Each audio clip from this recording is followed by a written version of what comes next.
السلام علیکم ورحمۃ اللہ وبرکاتہ۔ آج میں آپ لوگوں کو 7 ایسی باتیں بتانے جا رہا ہوں کہ اگر ہم لوگ ان 7 باتوں کا اہتمام کرنا شروع کر دیں تو بزرگوں نے، علماء نے، فقہاء نے، بڑے بڑے اللہ والوں نے اپنی کتابوں میں لکھا ہے کہ جو 7 باتوں کا اہتمام کرے گا وہ اللہ اور فرشتوں کے نزدیک شریف ہوگا اور اس کے گناہ معاف کر دیے جائیں گے، چاہے وہ سمندر کے جھاگ کے برابر ہی کیوں نہ ہو، اور ایسا شخص ایمان کا ذائقہ پائے گا اور اس کی زندگی اور موت دونوں بہتر ہوں گی۔ اور یہ 7 چیزیں جو ہیں نا، سنت ہے۔ ہماری روزانہ کی زندگی میں یہ 7 چیزیں بہت زیادہ جڑی ہوئی ہیں۔ آئیے جانتے ہیں وہ 7 باتیں کون کون سی ہیں جن کا ہم لوگوں کو اہتمام کرنا چاہیے۔ نمبر 1، ہر کام سے پہلے بسم اللہ پڑھنا۔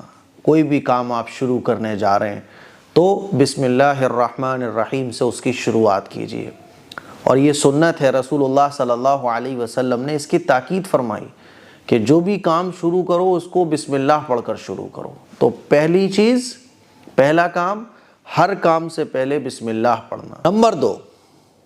نمبر دو، ہر کام سے فارغ ہو کر الحمدللہ کہنا۔ آپ کوئی بھی کام کر رہے ہو، جب آپ کا وہ کام کمپلیٹ ہو گیا، جب آپ اس کام سے فارغ ہو گئے تو الحمدللہ کہیے۔ الحمدللہ کہنے کی عادت بنائیے، سمجھ رہے ہیں؟ نمبر 3، لغو یا گناہ کے بعد کوئی بھی فالتو کام جس سے آپ کو کچھ حاصل نہیں ہوا، کوئی بھی بیہودہ کام، کوئی بھی غلط کام یا کوئی بھی گناہ کے بعد استغفر اللہ کہنا، اس کی عادت بنائیے۔ مان لیجیے آپ سے کوئی گناہ ہو گیا تو فوراً کہیے استغفر اللہ، ہے نا؟ کوئی بھی بیہودہ بات آپ کی زبان سے نکل گئی تو کہیے استغفر اللہ۔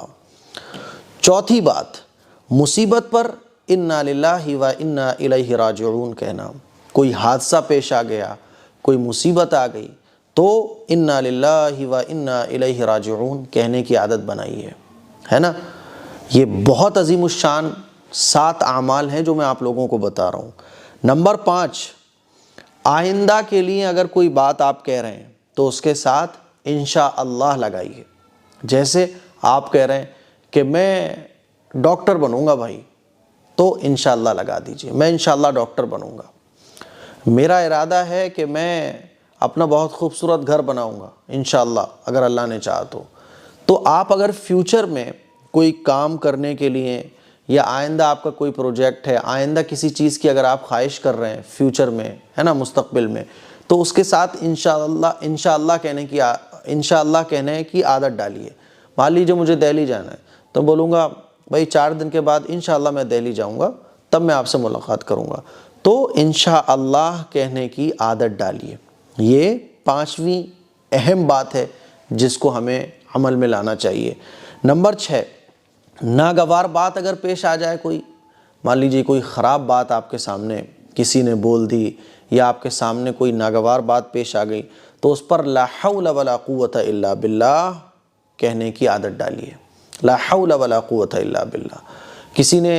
کسی کو آپ گالی بکتا ہوا دیکھ رہے ہو، ہے نا، یا کوئی آپس میں 2 لوگ جھگڑ رہے ہیں اور بہت برا بھلا ایک دوسرے کو بول رہے ہیں، لا حول ولا قوت الا باللہ، ٹھیک ہے؟ اس کی عادت بنائیے۔